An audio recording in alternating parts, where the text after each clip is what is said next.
Demon Knights, #1, written by Paul Cornell, art by Diogenes Neves. Not the easiest name, but this is your Middle Ages sword and sorcery, demons and magic book. And it's good. So, jumping right into it. We open up with the fall of Camelot. It is 4 centuries ago from the Dark Ages. So, like the year 1000-ish. Everything's on fire. There's a knight running, telling everyone to flee for their lives. And he makes it to the coast and sees that Arthur, pretty much dead, is being hauled off to Avalon so that one day he may return. The knight has Excalibur.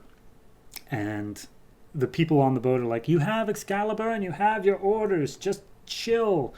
And the knight immediately just throws the sword out into the lake or the ocean or whatever. And it starts to, a hand grabs it, and then it starts to sink down. Woman on the boat sees that and says, if he doesn't want it, I'll take it. And jumps in to go grab it. And I don't think she's successful because a big pink light shows up, and then she starts screaming underwater, but then that's the end of that scene. Then we cut to Merlin, who is, I'm assuming, in Camelot, as it's on fire. And he's like, oh, geez, this isn't good. What am I supposed to do with you, demon that I've kept here against his will? And demon's like, oh, I'm sorry. I thought you thought that was a fantastic idea, keeping a demon against his will. And at that moment, a little squire boy named Jason comes in. He's like, Merlin, they're at the door, man. You got to go. And Merlin's just like, oh, hey, exactly who I wanted. And he casts a magic spell and fuses the demon into Jason and then just leaves. He says that this rise and fall has happened many times. Humanity's woe and its common theme. Camelot is what was lost. Until the wheel turns, just a dream. So I guess he's the rhyming one here. And then Jason screams no. So he has a demon inside him now. Cut to, I assume, 400 years later. Now we're at the Dark Ages. So this isn't actual Dark Ages because the page that they introduced this to us on there are very clearly dragons and dinosaurs and giant lizard beasts and birds, and yeah, it's your magic Dark Ages. But we're in the horde of the questing queen that marches north. We see this questing queen and her husband, son, brother, I don't know. It's pretty unclear, but someone who shares the throne named Mordru. There's a guy who's from the local village who was like, hey, here, you wanted the youngest person in our village. This is my own newborn son. Please don't attack our village. And they're like, yeah, no, okay, we won't. And Mordru casts a spell on it, which I guess turns it into a satanic prophecy machine.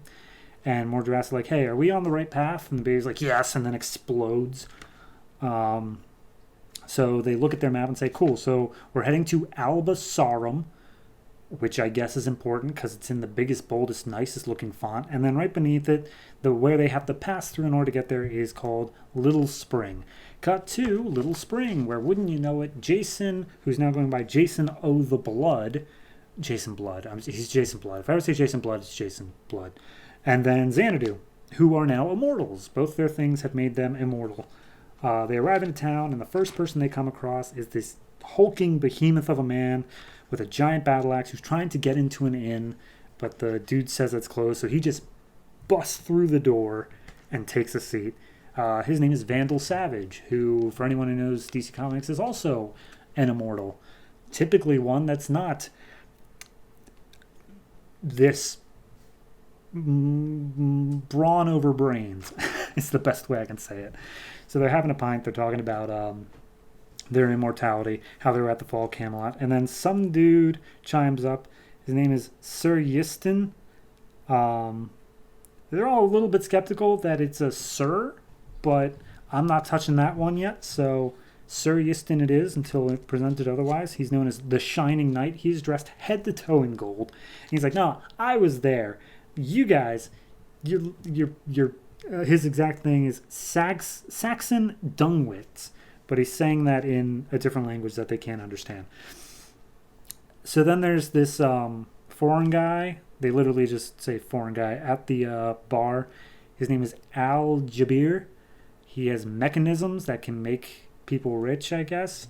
And the bartender is refusing to serve him.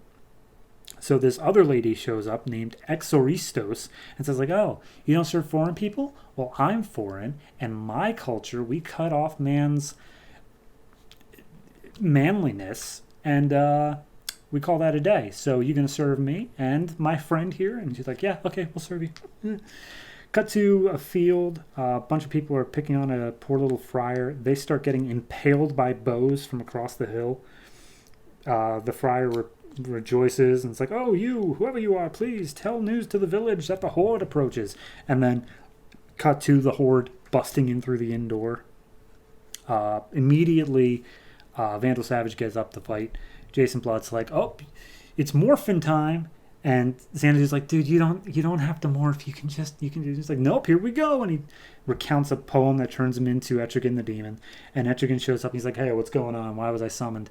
And Xanadu's like, dumbass summoned you because he can't fight his own battles. And apparently Etrigan and Xanadu are a thing. And Xanadu is just playing Jason so that he'll keep on letting Etrigan out to play. Okay, all right, that's a thing. So anyway, they start fighting. You got Hellfire and stuff like that going on. Apparently, they have instantaneous stuff back at the what was it, Questing Queen? What the hell her name was? Tells them that their men were attacked by magical forces. So then they cast their own thing to make magic of their own. And then the final splash page is giant dragons are bursting in through the walls of the inn and just killing everybody. Like, they have swords. There are dragons, and then there are giant lizards that are holding swords and have armor. And they're popping in through literal black holes. I like it. It's funny. It has it. From what I listed, it's not that funny sounding, but it does have a few moments of goodness here. I really like Vandal Savage. The entire inn scene before they get to the fight itself, very well done. It's a good book. It's a good book, and the art is just fantastic. It gets a little bit confusing at times as to like what's going on, but that might just be because it's magic. So why should they have to explain? Overall, I'm going to give this an 8. I think it's really, really good. I'm looking forward to see where it goes from here. Good luck getting your hands on this trade in print, though, because this one took me 3 years to get. So go digital or go broke. Your choice.